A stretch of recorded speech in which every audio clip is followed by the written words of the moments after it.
Brian Murphy here for TwinCities.com and the St. Paul Pioneer Press at Hammond Stadium in Fort Myers. Happy to be joined by Mike Berardino, our new baseball writer, in from South Florida. Day one here. This is the second week of camp and probably the busiest day we've had thus far. We had live batting practice thrown by actual Twins pitchers, not just coaches, for the first time today. And one of the biggest stories, of course, going into this season is the ongoing recovery and rehabilitation of right-hander Mike Pelfrey, who the Twins signed from the New York Mets, coming off Tommy John surgery. He had a session today. It sounds like he looked pretty good, and he's pretty far ahead in his recovery. Mike, you had a chance to talk to him today. What do you have to say? I think Mike Pelfrey is the only guy smiling wider than I was today. I was just great to be back out in this environment. But Pelfrey threw 38 pitches to hitters. He threw another maybe 50-plus pitches on the side, and just in warm-ups, and obviously coming off Tommy John surgery, really feeling great, feeling way ahead of schedule, and said flat out, quote of the day from Pelfrey was, he basically guaranteed he will be ready on opening day. And a lot of people were kind of withholding judgment until they saw how the ball came out of his hand here. Talked to Danny Lehman, the young catcher, minor league catcher, who caught him on the field and in the bullpen, and the guy said, listen, it was what you would expect from a guy with his experience level and that stuff. Well, let's see how the rest of the week's shaping up.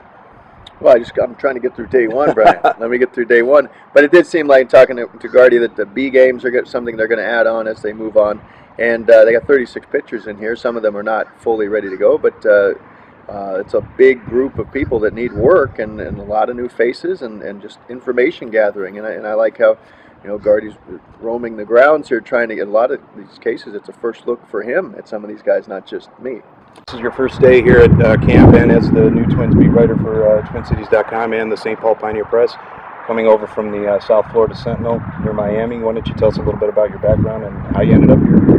Well, about 15 years at the Sun Sentinel in the Fort Lauderdale area. Before that, I worked in Augusta, Georgia. Before that, I worked in Durham, North Carolina. 2 different stints there. I mean, but baseball has always been my passion, my love, and I've been around the Marlins quite a bit. So seeing a team with 195 losses in 2 years, that's nothing new to me. I've seen some teams that struggled. The 108 loss Marlins in '98, Brian, that was painful.